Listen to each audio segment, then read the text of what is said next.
Hello दोस्तों, welcome back to my YouTube channel study Yatra point में मैं आपका स्वागत करता हूं। तो मैं आज एक नए वीडियो के साथ आया हूं। आज मैं बताने वाला हूं 12th बोर्ड एग्ज़ाम में हिंदी का पेपर कैसे लिखें कि पूरा 100 में 100 नंबर मिले। तो आज मैं बताने वाला हूँ कितना बड़ा क्वेश्चन, कितना लॉन्ग, कितना शॉर्ट में लिखा जाए।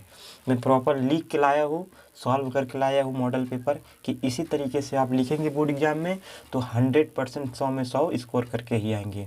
तो चलिए शुरू करते हैं। तो जैसे कि आप देख रहे हैं मॉडल पेपर है, जैसे यहाँ पे दिया है 12th का मॉडल पेपर, 10 क्वेश्चन आता है 1 नंबर में, ये भी लिखना होता है। और यहाँ पे दिया है तीसरा क्वेश्चन जो कि व्याख्या करना है, 2 दिया होता है गद्य और पद्य में। और संस्कृत का भी व्याख्या करने के लिए देता है। यहाँ पे 5वां क्वेश्चन दिया है, 6वां, 7वां, 8वां, 9वां और 10वां क्वेश्चन है, 11वां क्वेश्चन है और 12वां, 13वां, 14वां क्वेश्चन।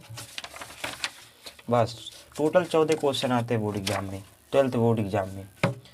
तो चलिए शुरू करते, देखिए कैसे लिखते हैं बोर्ड एग्जाम में। मैं आपको दिखाता हूँ, इसको साइड कर देते हैं। तो ये रहा प्रॉपर जो मैंने लिख के रखा हुआ है सॉल्व करके। सेम टू सेम अगर आप ऐसे ही लिखेंगे तो बोर्ड एग्जाम में आपको हिंदी में 100 में 100 तो पक्का मिलेगा ही और मिलेगा। लिखने का सही तरीका यही है। पहला यहाँ पे पहले हम खंड लिखेंगे, खंड का, जैसे किसी का खंड का सॉल्व कर रहे हैं तो खंड का लिखेंगे। उसके बाद प्रश्नोत्तर संख्या, उसके बाद प्रश्नोत्तर संख्या का करेंगे, खा ग घ ड, मतलब जो भी क्वेश्चन पहले पद का दिया होगा 5 क्वेश्चन उसे हम पूरा लिखेंगे। 1 नंबर का लिखते हैं ऐसे ही लिखेंगे। उसके बाद जब ये हो जाएगा पहला क्वेश्चन तो अब हम आएंगे दूसरे क्वेश्चन पे। तो हमारा ये दूसरा क्वेश्चन, जो दूसरा क्वेश्चन हमारा है ऊपर ऐसे सेम टू सेम ऐसे जैसे मैंने लिखा है ऐसे ही आपको भी लिखना है। तो आप एक मार्कर लेके जाइएगा ब्लैक, उससे लिखेंगे तो प्रॉपर अच्छे से हाईलाइट होके लिखाएगा। उसके बाद हम दूसरा क्वेश्चन सॉल्व करेंगे। वो भी 5 क्वेश्चन आते हैं 1 नंबर का, जैसे मैंने किया है। यहाँ पे ऐसे लिखना है आपको, एक एक लाइन छोड़कर बीच में लिखना है। आपको एक बड़ा कॉपी मिलेगा, ज़्यादा लाइन नहीं छोड़ना है आपको, ऐसे ही सुंदर तरीके से लिखना है। जैसे कि का हो गया, खा गा घा डा, ये 5 क्वेश्चन हो गया। आपको जो सही लगे वो आपको ऐसे लिखना है। अब आ जाएंगे हम तीसरे क्वेश्चन पे। तो तीसरा क्वेश्चन जो है वो व्याख्या दिया था। तो अगर आप व्याख्या कर रहे हैं तो पहले तो सेम टू सेम ऐसे आप लिखेंगे, जो भी प्रश्न लिख रहे हैं प्रश्नोत्तर संख्या तीसरा, चौथा, 5वां जो भी है वो आप ऊपर लिखेंगे, वो भी मार्कर से लिखेंगे। उसके बाद आप एक लाइन छोड़कर आप लिखेंगे संकेत। संकेत में जैसे कि जिसका आप व्याख्या कर रहे हैं, जिस लाइन का, उस लाइन का आगे का 2 शब्द, पीछे का, अब बीच में डैश डैश कर देंगे। उसके बाद हम आ जाएंगे पहले क्वेश्चन पे। तो पहला क्वेश्चन दिया रहता है आपका, जिसमें पाठ का नाम, लेखक का नाम पूछा रहता है। तो आप पहले उसे लिखेंगे। उसके बाद उससे लिखने के बाद आप पाठ का नाम लिख दिए, जैसे यहाँ पे मैंने लिखा है भाषा और आधुनिकता। लेखक का नाम लिख देंगे, लेखक का नाम। उसके बाद 2 लाइन छोड़ेंगे। अब लिखेंगे दूसरा, रेखांकित अंश की व्याख्या। जो आप व्याख्या कर रहे हैं उसे लिखेंगे। पहले ब्लैक पेन से, अगर आपका स्पीड ज़्यादा है तो आप ऐसे भी लिख सकते हैं, नहीं भी है तो भी आप कोशिश करिए लिखने का, जो कि अच्छा लगे एग्जामिनर को। राइटिंग से प्रभावित करिए आप। उसके बाद यहाँ पे लिखेंगे हम रेखांकित अंश की व्याख्या। जो भी व्याख्या करना है उसको लिखेंगे डैश डैश देकर। उसके बाद लास्ट में जो करना है हमको व्याख्या वो लिख देंगे। अब हम आ जाएंगे व्याख्या करने के लिए। यहाँ पे ब्लैक पेन से हम लिखेंगे व्याख्या। व्याख्या लिखने के बाद अब हम इसे उसका व्याख्या करेंगे नीले पेन से। नीले पेन से व्याख्या करेंगे तो देखिए मैंने एकदम प्रॉपर तरीके से यहाँ पे उसका उत्तर लिखा है प्रश्न का, जो भी मुझे व्याख्या करना था। तो मैंने लिख दिया है यहाँ पे, आप देख सकते हैं। यहाँ पे देखिए मैंने लिखा है। उसके बाद जैसे कि एक अटूट अंग है इसीलिए भाषा में जो प्रयोग। तो ऐसे ही आपको व्याख्या कर देना है। उसके बाद उसी में आ जाना है आपको, जैसे कि यहाँ पे दिया है व्याख्या करने के लिए, जैसे 1 प्रश्न हो गया, 2 प्रश्न हो गया, ऐसे 5 प्रश्न दिए रहते हैं टोटल। तो अब उसको भी हल करना है उसी में से खोज कर। तो ये आगे तीसरा क्वेश्चन भी आपको, अगर आपके पास बच रहे हैं लाइन तो आप लिख सकते हैं यहाँ पे। तो तीसरा क्वेश्चन कर देंगे। उसके बाद उसी में का आप चौथा क्वेश्चन भी करेंगे, 5वां क्वेश्चन भी करेंगे। टोटल आपको ऐसे ही लिखना है, इसी तरीके से लिखना है, इसी वे में लिखना है। अब आ जाएंगे हम चौथे क्वेश्चन में। तो चौथा क्वेश्चन जो है हमारा, वही व्याख्या आता है, पद का व्याख्या आता है, वो गद्य का व्याख्या था। तो पद का व्याख्या जो आता है वो भी प्रश्न 5 दिया रहता है। तो प्रश्न पहला लिखेंगे हम। पूछा रहता है ये शीर्षक कहाँ से लिया गया, किस पाठ से लिया गया, लेखक का नाम। तो आप ऐसे भी लिख सकते हैं और डायरेक्ट भी लिख सकते हैं कि इस पाठ से दिया गया है, इसके लेखक हैं। और उसके बाद आ जाएंगे, जो भी प्रश्न दिया रहेगा उसको हल करेंगे। देखिए आपको हल ऐसे ही करना है जिस तरीके से मैंने लिखा है। पहले ब्लैक पेन से लिखेंगे जिसका आप व्याख्या करना है, उसके बाद व्याख्या लिखेंगे, फिर उसको नीले पेन से पूरा व्याख्या करेंगे। अब ऐसे ही आ जाएंगे हम उसके उसी क्वेश्चन में का आ जाएंगे। अब डाल देंगे, जैसे कि चौथा क्वेश्चन हो गया, चौथा का हमने प्रश्न पढ़ा, उसके बाद उसी में से खोज के हमने हल किया इसे। फिर 5वां किया हमने। अगर पेज में लाइनिंग बच रही है तो उसी के नीचे करेंगे, अगर नहीं बच रही तो अगले पेज पे करेंगे। अब हम आ जाएंगे 5वें क्वेश्चन पे। तो 5वां क्वेश्चन हम ऐसे लिखेंगे, सेम टू सेम ऐसे आपको करना है। अगर आप ऐसे करके आते हैं तो 100% आप स्कोर करके ही आएंगे। तो आपको घबराने की ज़रूरत नहीं है कि नहीं हमको ऐसे ही लिखना है। अपने तरीके से लिखिए, लेकिन अच्छे से लिख के आइए, कहने का मतलब ये है मेरा। तो अब आ जाएंगे जीवन परिचय। तो जीवन परिचय में एक और वीडियो बना के आपको बताऊंगा कि कौन से इंपॉर्टेंट जीवन परिचय जो कि आप कभी नहीं पढ़े हैं, लेकिन उसको एक बार पढ़ के जाइए और उसको अच्छे से लिख के आ जाएंगे आप पूरा ट्रिक के साथ। मैं अगली वीडियो में बनाऊँगा, आप कमेंट कर दीजिएगा।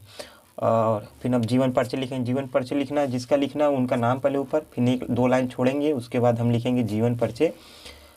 आपके पास मार्कर है उसका इस्तेमाल करिए या तो ब्लैक पेन का इस्तेमाल करिए, चलेगा दोनों। लेकिन मैं ये आपको कहूँगा कि आप ब्लैक मार्कर ही यूज करिए। उसके बाद जीवन परिचय लिखा हमने। जीवन परिचय ज़्यादा लंबा मत ले जाइए, शॉर्ट में लिखिए, क्योंकि अभी आगे और भी लिखना है। तो यहाँ पे हमने पूरा जीवन परिचय लिखा है यहाँ पे हरिशंकर परसाई का। उसके बाद हाँ, सबसे इम्पॉर्टेंट जो कि आपको नंबर दिलाएगा बोर्ड एग्जाम में, इसमें आप गलत भी किए हैं तो कोई दिक्कत नहीं है, लेकिन यहाँ पे जो आप संक्षिप्त परिचय लिखिए, बगल में लिखिए या ऊपर लिखिए, लेकिन इसको लिखिए या लिख के ऐसे बॉक्स बनाइए, जो कि हमने बॉक्स बनाया है, मैंने बनाया बॉक्स।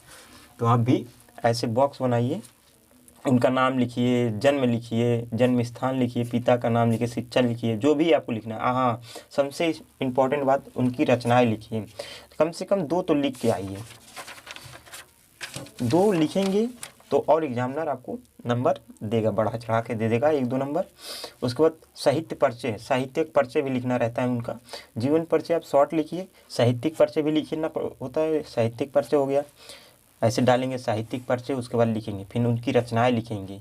रचनाएं देखिए हमने कैसे लिखा है, 3-4 तो हमने लिखा है, आप भी लिख के आइएगा ऐसे ही। अब ये तो गद्यांश का हो गया जीवन परिचय, पद्यांश के कवियों का जीवन परिचय हो जाएगा। यहाँ रामधारी सिंह दिनकर का मैंने लिखा है जीवन परिचय, सेम टू सेम ऐसे ही लिखना है आपको, देख लीजिए, सेम टू सेम, पूरा सेम टू सेम। का कर रहे हैं तो का, और एक बात का और ध्यान रखिए, यहाँ पे अगर का कर रहे हैं तो का लिखिए, खा लिखिए, अथवा करिए तो अथवा लिखिए यहाँ पे, लेकिन यहाँ पे मेंशन करिए ज़रूर। तो देख लीजिए यहाँ पे टोटल ऐसे बॉक्स बना के। अब इसी का यहाँ पे मैंने तो लिख दिया है, रचना भी लिखा है इनका सब। आप भी 1-2-3 तो याद करके जाइए, ऐसे ही 2 भी रहेगा तो भी चल जाएगा।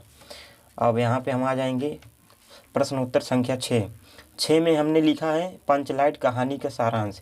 कहानी, हाँ कहानी भी आता है, तो कहानी को आप ऐसे लिख सकते हैं, ज़्यादा शॉर्ट में मतलब नहीं भी रहे लेकिन चलेगी। वो बोला रहेगा कितने वर्ड में आपको लिखना है कहानी, किसी कहानी दे देगा, पंचलाइट बहादुर कोई भी। तो यहाँ पे मैंने पंचलाइट का लिखा है, पंचलाइट का सारांश। तो सारांश मैंने ऐसे ही लिखा, देखिए कितने अच्छे तरीके से। जब आप लिख चुके हैं, अगर आपको 2-3 लाइन है तो ऐसे 1-2 लाइन छोड़ के भी लिख देंगे लास्ट में 2 लाइन, तो भी और खूबसूरत दिखता है।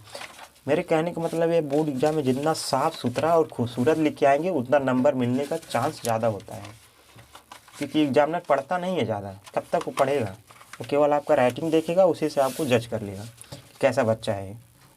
उसके बाद हम आ जाएंगे प्रश्न उत्तर संख्या 7 पे। देखिए सबका लिखने का प्रश्नोत्तर संख्या ऊपर डालेंगे ही तो डालेंगे। उसके बाद जो लिख रहे हैं जैसे त्यागपति खंड के आधार पर हरिवंश का चरित्र चित्रण, तो हमने यहाँ पे इनका चरित्र चित्रण लिखा है। जो प्रश्न आप लिख रहे हैं उसको आप ऊपर एक लाइन लिख सकते हैं ब्लैक पेन से, क्योंकि पता चले ये लिखने का तरीका है। उसके बाद हमने यहाँ पे लिखा उनका चरित्र चित्रण लिखा है। फिर अब क्या क्या लिखा है, जो भी हाईलाइट करना है उसको देखिए यहाँ पे लिखा है। आदर्श पुत्र एवं भाई थे, वो लिखा है हमने।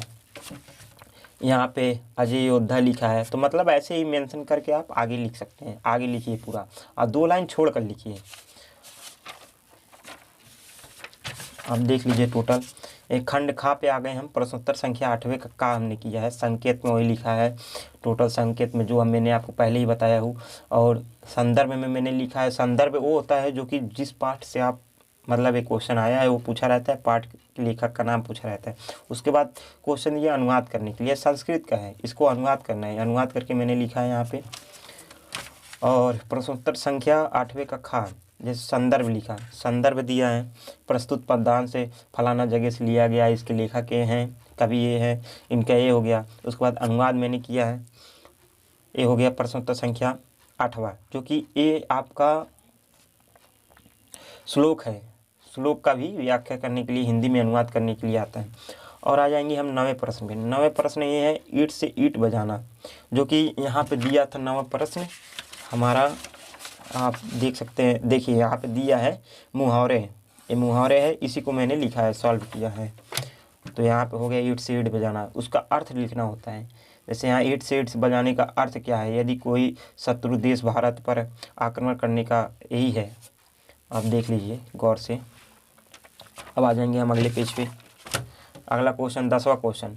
10वां क्वेश्चन हमने किया है 1 2 3 क्वेश्चन, 3 क्वेश्चन किया है। तो देखें 10वां क्वेश्चन में क्या दिया था। तो 10वें क्वेश्चन में, 10वां क्वेश्चन कहाँ गया, 1 मिनट दोस्तों। 10वां क्वेश्चन देखिए यहाँ पे दिया है एक कि गद्यांश है आधारित निम्नलिखित प्रश्नों का उत्तर दीजिए। इसी में से छांट के हमको ये 3 प्रश्न दिया है और इसी में से छांट के हमको उत्तर लिखना है तीनों प्रश्न का। या तो ये करें या तो ये करें। देखिए अथवा दिया है, दोनों में से 2 नंबर का आता है। तो यही है इसका 3 क्वेश्चन है, हमने छांट के उसी में से लिखा है। फिर 11वें क्वेश्चन में आ जाएंगे मनोज, इसका अर्थ पूछा है। तो जैसे कि यहाँ पे दिया है सदयुगों का सही अर्थ चयन करके लिखिए। सही अर्थ इसमें से चयन करके लिखना है, इतना क्वेश्चन दिया है, खोज कर लिखना है। मतलब 4 क्वेश्चन दिया है, उसी में का एक सही है। जैसे व्यसन, इसका सही उत्तर क्या होगा, तो वस्त्र, आदत, ये होगा। यही है, हमने लिखा है इसका अर्थ। सुर, इसका अर्थ है वीर और देवता। अब जाएंगे हम अगले प्रश्न पे, 11वें का ही। अब देखेंगे हम आगे का प्रश्न 1 2 3 4 5। अगर मान लीजिए कोई ऐसा प्रश्न आ रहा है जो कि यहाँ पे दिया है अर्थ लिखने वाला, तो आप एक लाइन 2 लाइन छोड़कर लिखिए। एक प्रश्न लिखिए, 2 लाइन छोड़ कर लिखिए। ऐसा नहीं है कि आप एक लाइन से सीक्वेंस में लिखिए। आपको जो पहले आ रहा है पहले आप उसे करिए, फिर दूसरे का करने का कोशिश करिए। उसे जो नहीं आ रहा है उसे छोड़िए, आगे बढ़िए। ये नहीं है कि आप लाइन से ही लिखिए, कोई जो आ रहा है पहले उसे करिए आप, चाहे पहले पेज पे करिए चाहे लास्ट पेज पे करिए। अब आ जाएंगे प्रश्नोत्तर संख्या 12वां। इसमें रस पूछा है, रस का परिभाषा पूछा है, उदाहरण पूछा है। तो यहाँ पे वीर रस पूछा है, हमने वीर रस लिखा, का वीर रस, यहाँ पे का खा जो भी आपको दिया होगा अथवा करके, तो वीर रस लिखा है हमने। तो वीर रस का परिभाषा लिख दिया पूरा, उदाहरण उसका लिखा है वीर रस, उसका उदाहरण। फिर आ जाएंगे उपमा अलंकार। उपमा अलंकार पूछा था, हमने उपमा अलंकार यहाँ पे दर्शा दिया, उपमा अलंकार किसे कहते हैं। उसके बाद इसका उदाहरण हमने लिख दिया है। ऐसे ही सेम टू सेम आपको भी करना है जाके। ऐसा नहीं है कि आधा इधर कर रहे हैं तो आधा उधर कर रहे हैं। जितने अच्छे तरीके से लिखेंगे बोर्ड एग्जाम में, उतना ही आपको नंबर अच्छे से एग्जामिनर देगा। और नंबर राइटिंग पे ही बनता है। पढ़ने वाले तो बहुत पढ़ते हैं, राइटिंग अच्छा नहीं होगा तो कैसे वो पढ़ आपको जान पाएगा। उसके बाद प्रश्नोत्तर संख्या 12वां जो है दोहा देखेंगे हम। दोहा छंद गा, दोहा लिखेंगे, उसके बाद उदाहरण लिखेंगे। उदाहरण लिखने के बाद अब आ जाएंगे हम अगले प्रश्न पे। अगला प्रश्न जो आपका है प्रश्नोत्तर संख्या 13वां। 13वां में आ जाएगा आपका लेटर लिखने के लिए, लेटर पत्र, पत्र लिखने के लिए आएगा, पत्र आ जाएगा लिखने के लिए। पत्र आपको ऐसे ही लिखना है, पहले यहाँ पे सेवा में लिखना है, विषय आपको डालना है, उसके बाद महोदय करके लिखना है। फिर उसके बाद आ जाएंगे हम दिनांक, दिनांक डालेंगे, यहाँ पे अपना डाल देंगे। अपना नाम नहीं लिखना होता है, यहाँ पे का खा गा लिख देंगे। और प्रश्नोत्तर संख्या 14वां, 14वें में हम देखेंगे विद्यार्थी जीवन में अनुशासन का महत्व। ऐसे लिखना है ये भी। ऐसे 14वां क्वेश्चन में क्या है, 14 निम्नलिखित विषयों में से किसी एक पर अपनी भाषा शैली पर निबंध। हाँ, निबंध आया है, तो यहाँ पे दिया है 14वां क्वेश्चन लास्ट होता है निबंध। यहाँ पे आपको निबंध करना है। तो निबंध में आपको पहले जो लिख रहे हैं जो निबंध उसको डाल देना है यहाँ पे। जैसे यहाँ पे लिखा विद्यार्थी जीवन में अनुशासन का महत्व, उसके बाद रूपरेखा। रूपरेखा में जो आपको लिखना है, जैसे कि अनुशासन से तात्पर्य, अनुशासन का महत्व, विद्यार्थियों में अनुशासनहीनता, अनुशासनहीनता के निर्णायक के प्रकार, उसके बाद लास्ट में सबसे इम्पॉर्टेंट जो है वो है उपसंहार। इसको डालना है आपको। तो यहाँ पे ब्लैक पेन से ये सब लिखेंगे, हाईलाइट करेंगे इसको ब्लैक पेन से। उसके बाद इसके बारे में आगे प्रॉपर तरीके से लिखेंगे। फिर दूसरा डालेंगे अनुशासन का महत्व, इसको लिखेंगे, उसके आगे क्या महत्व है। फिर उसके बाद तीसरा डालेंगे विद्यार्थियों में अनुशासनहीनता कैसे होती है। और चौथा डालेंगे अनुशासनहीनता के निर्णायक के उपाय, निर्णायक के उपाय। उसके बाद उसके बारे में टोटल लिखेंगे। इसे ही आपको करना है। तो ये और लास्ट में लिखेंगे उपसंहार। उपसंहार जो है वो उपसंहार लिखना बहुत ज़रूरी है। तो ये रहा पूरा टोटल 12th का बोर्ड एग्ज़ाम का पूरा सॉल्व पेपर। ऐसे ही आपको लिखना है। और आई होप कि आपको अच्छा लगा होगा वीडियो। तो वीडियो अच्छा लगा होगा तो इसे लाइक और सब्सक्राइब करिए और मुझे फॉलो करिए।